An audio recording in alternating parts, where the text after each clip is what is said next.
Hey everyone, I'm here today taking a look at the Jurassic World Dominion Battle Damage Allosaurus from Mattel. Here's a quick look in the packaging. It's the standard Jurassic World Dominion packaging with extreme damage written on it. That picture of a kind of forest in the background and a car coming along the road and all broken trees and that, the T-Rex in the corner there. Then on the back it just shows some other dinosaurs in the line and some of the action features on this figure. And the app code slides out the top there. I've been wanting to get my hands on this guy ever since he came out last year, but it was really hard to find in the UK. It wasn't released at mass retail, so I had to wait until I could find it online somewhere, and I finally got my hands on it. Because I wasn't all that keen on the previous Allosauruses we've had. I thought they were a bit too small and I had trouble standing them up. They had loose joints. This one's got nice tight joints. I'll show you the articulation. It's pretty standard. The arms going out to the side and around like that. Back legs move forward and backwards, and they'll pivot out to the side a little bit too. Ankles swivel to help with stability a bit, and then the tail is on a swivel as well, so you can bend that around all over the place like that. And then there's articulation in the mouth, but that's attached to the action feature. There's a button on the back here. You see I've activated it already, but if you push it down further, the mouth opens, and it's got that double joint which I really like, where the mouth opens not only at the jaw but also at the base of the skull. There's kind of two bits of articulation there, so you get some really nice poses with the mouth open like that.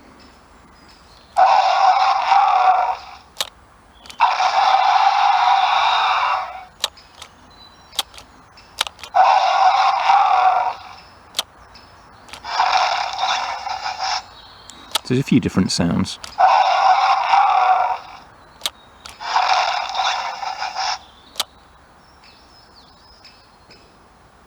And the second action feature on this is the battle damage, which activates very similarly to the Albertosaurus that we had a few years ago, where you push the flesh in and then it pops down on a spring. But unlike the Albertosaurus, which would spring open really easily, and we could barely touch that figure without it springing open, this clips closed really tightly, so I can, press that like that, knocking it, shaking it around, and that doesn't open. You have to really push it in, which is good, but it's not too tight. It's not difficult to push in or anything. It just holds closed a lot better, clips closed better than the Albertosaurus did. Also with the Albertosaurus, the rib cage would slide up, similarly to how the skin slides down, but on this one the bone actually folds outwards like that instead, which in some ways looks weird and in some ways looks really gnarly, having the bones kind of broken outwards like that. And then underneath you've got this rubbery, fleshy feeling sculpting for his innards, his lungs and whatnot. So it's all squidgy and fleshy. I think this is the best sculpted Allosaurus we've had. It's also bigger than the previous ones, as you'll see when I do the comparisons.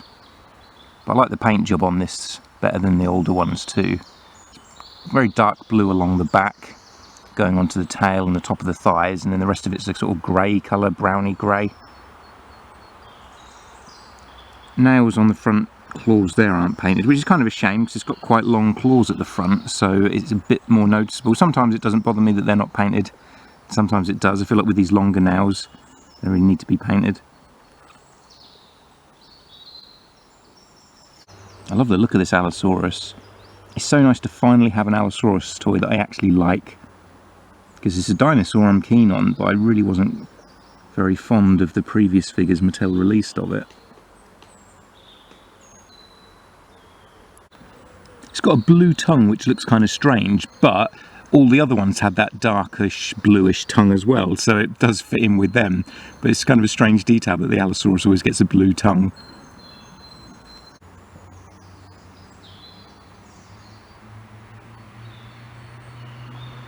There's a lot of nice detailing on this. You've got some battle damage scars as well on the torso and on the thigh there, even going up the tail. You can see that detailing on the other side too. There are some more scars and scratches. It just makes this Allosaurus look a bit more unique from the others. He's bigger, he's older, he's been through more battles, got all these scars, scratches. Gives it a bit more character.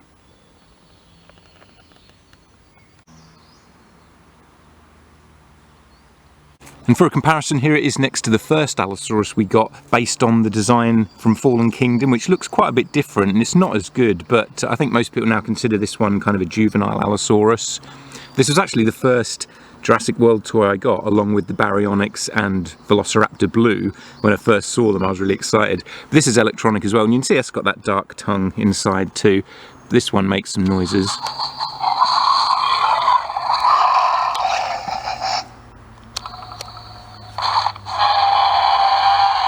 More of a T-Rex noise there.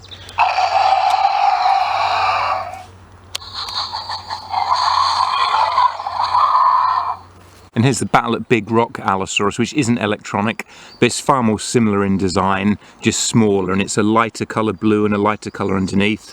But still very similar. But I've never really liked this toy because the joints are really loose on mine, and the sculpt on this one looks a lot softer than on the new one, so it's got a bit of a cheaper look to it, and I just never really took to it, even though I kind of like the updated Allosaurus design. And that's why I'm so glad that we've got this larger, better quality, better sculpted one now. There was another Allosaurus released that was the same kind of size and design as this one, but with a colour scheme the same as this one, that was electronic. But because I didn't like this one, I didn't bother buying it. So if anyone has that Allosaurus, tell me if it's worth getting, if it's a better quality sculpt than this one, and if the joints are tighter, because I wouldn't mind building up my Allosaurus species, but I just didn't see the point getting it if it was almost exactly the same as this one. Now for the last comparison, here I have the Allosaurus from the 1997 Lost World toy line, which is quite a different design. And it stands more upright, like kind of old-fashioned dinosaur designs did. It doesn't stand bent forward. Like if I let go of it now, it will fall down. To stand it up, you have to have it kind of leaning upwards, like that. This is quite a fun figure though. It came with a play set of like a mini medical centre. And this has battle damage like the new Allosaurus. You can pop all these bits off. Now, I don't think the medical centre is going to be much use for this guy if he's got that much damage. I don't think there's any coming back from that. But it's really quite cool looking, with all the blood and guts underneath there and the bones. Pretty gruesome. And then that rib cage also comes out, so you can see the lungs and kidneys or whatever it is under there.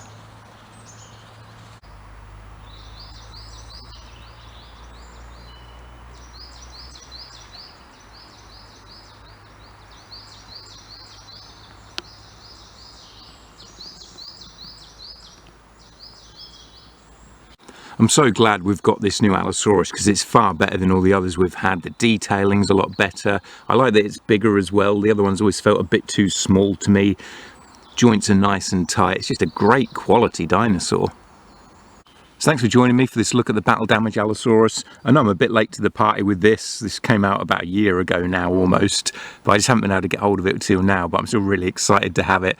So hopefully you guys have enjoyed my look at it. And I always like comparing it with the older versions of the dinosaurs as well. I always find that a fun thing to do. So let me know if it's worth me getting that small electronic Allosaurus that I mentioned earlier or not. Thanks for watching, and I'll catch you again soon.